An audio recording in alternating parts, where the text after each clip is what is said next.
এই গল্পটি শুনলে আপনি খুব সহজে বুঝতে পারবেন। গল্পটি শুরু হয় একটা বাবা আর একটা ছেলেকে নিয়ে। তো তারা বাবা ছেলে বাইক নিয়ে একটা রাস্তার পাশ দিয়ে যাচ্ছিল। তো যেতে যেতে কিছু দূর পর বাবা খেয়াল করলো যে কিছু ছেলে পেলে একটা কাদার মতো একটা জায়গায় তারা কিছু একটা খুঁজতেছে। তো দেন বাবা কি করলো, গাড়ি থেকে নামলো, ছেলেকে গাড়ি থেকে নামালো, নেমে তারা ওইদিকে গেল এবং বাবা ওই ছেলেগুলোকে জিজ্ঞেস করলো তোমরা কি খুঁজতেছো বাবারা। ওই ছেলেগুলো তাকে বললো, আঙ্কেলকে বললো, আঙ্কেল এখানে একটা আপনি দেখতে পাচ্ছেন না সোনার ফল আছে, একটা সোনার আপেল আছে, আপনি এখানে দেখতে পাচ্ছেন না চকচক করছে, আমরা এটা খুঁজতেছি, সবাই মিলে এটা খুঁজতেছি। ওদের বাবা বলছে আচ্ছা। তখন বাবা মনে মনে চিন্তা করতেছে যে এই ফলটা যদি আমার ছেলে পেয়ে যেত, আমার ছেলে যদি এই ফলটা পাই যেত তাইলে তো তার জীবন সব ঠিকঠাক হয়ে যেত। এখন বাবা কি করলো, ছেলেকে দিল ধাক্কা, ছেলে গিয়ে পড়লো সেই দলদলে, সে কাদা যেখানে সবাই সেই ফলটা খুঁজতেছিল সেই কাদা ছেলে গিয়ে পড়লো। এবং ছেলে বললো বাবা তুমি আমাকে ধাক্কা দিলে কেন? বাবা বললো তোকে ফলটা খুঁজতে হবে, এই যে সবাই খুঁজতেছে এই ফলটা তুই খুঁজ। ছেলে বললো বাবা আমার তো এই ফলটা আমার তো চাই না, আমি এই ফলটা খুঁজতে চাই না, আমার এটাতে আমার ইন্টারেস্ট নাই, আমি ফলটা খুঁজতে চাই না। তো বাবা বললো আমি তোকে এই ফলটা খোঁজার জন্য অনুরোধ করতেছি না, আমি তোকে আদেশ দিচ্ছি ফলটা খোঁজার জন্য।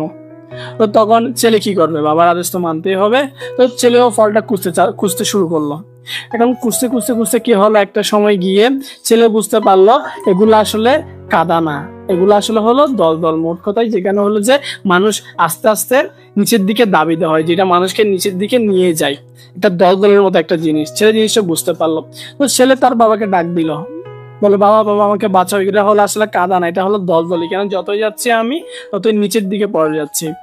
তো এখন বাবা ডাক শুনলো, শোনার পর বাবা বললো বাহানা করিস না, ওইখানে আরো অনেকে খুঁজতেছে না, তুই কেন পারবি না, তুইও খুঁজতে পারবি, তুই খুঁজ, বাহানা করিস না।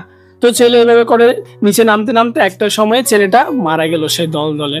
তো বাবা তারপর দৌড়ে দৌড়ে আসলো, এসে দেখলো ছেলে তো তখন মারা গেছে। তখন বাবা সেখানে কান্না করতে লাগলো। তখন বাবা চিন্তা করতে লাগলো আর আমি কি ভুলটা করলাম। ওইখানে তখন রাস্তার পাশ দিয়ে একটা সাধু যাচ্ছিল। এখন ওই বাবাটাকে কান্না করতে দেখে সাধুটা তার কাছে আসলো, এসে জিজ্ঞেস করলো কি তোমার কি সমস্যা, কান্না করতেছো কেন? তখন সে সাধুকে সব কথা খুলে বলার পর সাধু বলল তুমি যদি একটু চিন্তা করতে, তোমার ছেলেকে যদি একটু নিজের মতো সুযোগ দিতে, ও যেটা মন চাই সেটা করতে দিতে, তাহলে আজকে হয়তো সোনার ফলটা তোমার ছেলের হাতে হতো। তখন সে তাকে একটা গাছের দিকে দেখালো, গাছের উপরে দেখালো। সে দলদল একটা গাছের উপরে ছিল একটা গাছ, সে গাছের উপরে ছিল সে সোনার ফলটা, সে সোনার আপেলটা। সেই সোনার আপেলের রিফ্লেকশনটা পড়ছিল হলো যে ওই দলদলে বা ওই কাদাটাতে, যেখানে সবাই খুঁজছিল, কিন্তু আসলে আপেলটা ছিল হলো যে কি গাছের ডাগায়। তখন বাবা দেখলো আসলে তো সে ফলটা তো, সেই সোনার ফলটা তো গাছের ডাগায় আছে। তখন বাবা বুঝতে পারলো। তো তখন সাধুটা বললো তুমি যদি তোমার ছেলেকে তোমার আদেশ মতো ও যেটা করতে না চাই, ও যেটা করতে মন চাইছে না, তুমি ওটার প্রতি দাবিতে করলা, ওটা করার জন্য ওর ধাক্কা দিয়ে দিলে, তুমি যদি ওর থেকে একবার জিজ্ঞেস করতে তুমি কি চাও, হয়তো ওই সোনার ফলটা আজকে তোমার ছেলের হাতে হতো।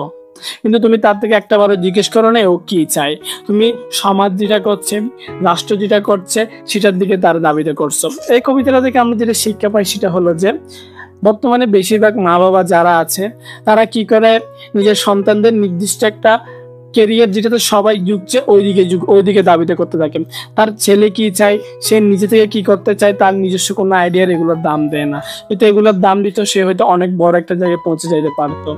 তাই এই গল্পের শিক্ষা হলো তাড়াহুড়া করে সবাই যে যেটা করছে, এটা সবাই করছে বলে এটা করার কোনো দরকার নেই।